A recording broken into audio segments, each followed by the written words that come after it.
So for the newbies, I kind of want to run through our favorite tips. And the first will be getting information. I want to talk about that.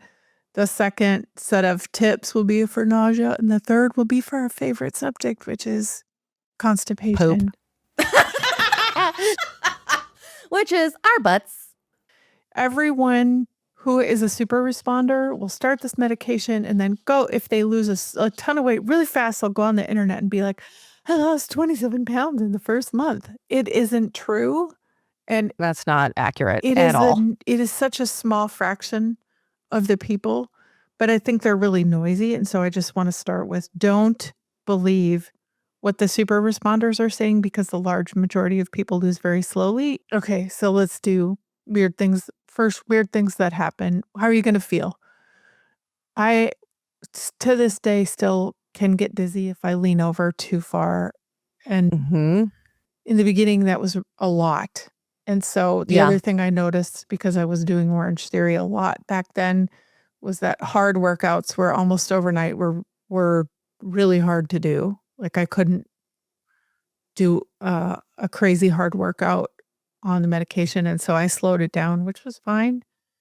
And I could not drink alcohol and I could not eat fried food for a very, very long time. And still can't really eat a lot of it, but I can have, eventually I could have a drink and drink it, half of it. I didn't have any alcohol cravings at all. That'll come along with when you experience the no food noise. The food noise, you'll realize what that was when you don't experience it anymore. But if I overdo it, I can tell because I feel like I swallowed a 10-pound bowling ball. Oh, yeah. It takes a couple hours to kind of recover from. Yeah. I did it yesterday. Oh, I did too. We ordered McDonald's. I had chicken nuggets. Like, I was like, oh, this is so great. And then afterwards, I'm like, oh, God, what did I do? Okay, so nausea didn't really happen to me a lot. I didn't have that side effect a ton. But if I did, I just ate protein immediately and it would go away right away. That was my trick for nausea. Did you have one? No, mine never got so out of control.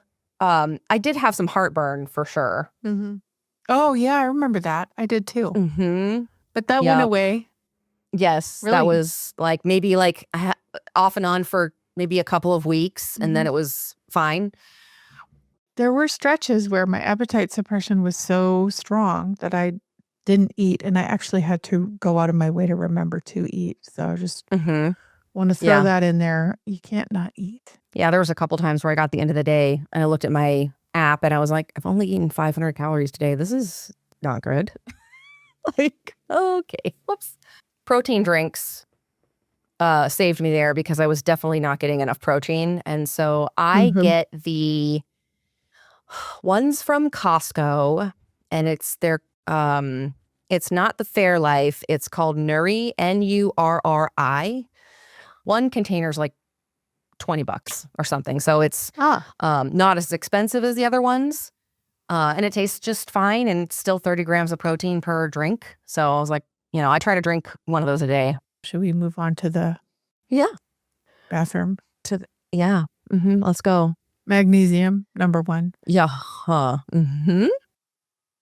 used to take Calm gummies.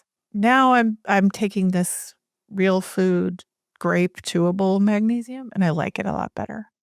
Oh, okay. Yeah, I take magnesium, a probiotic, and fiber gummies. And still will have problems like if I skip a day. Yeah. It's not great. It's not great. No, it's not. So you don't want to skip a day. You really can't. You got to really of it. be on top of it when it comes to that stuff or you're going to be hating life. Pears for sure. and mango. So I've been trying to eat pears for breakfast like almost every day. They're kind of good right now. You know, if you have Trader Joe's and you can get a box of Harry and David pears pretty inexpensively and they're delicious. Yeah. I think the last thing would be where to find good info online. And in the beginning, I was in a bunch of subreddits, both for Sema and for tirzepatide. And then there's a bunch of offshoots of those. Some of them are questionable because they're run by the pharmacies or the people who are behind them have hidden agendas. But in general, you can read a lot of firsthand accounts of people's experiences in there. And over time, you can pick up patterns, which that's what I think the benefit of Reddit would be. Not any one specific subreddit, but just a lot of real-time feedback from people.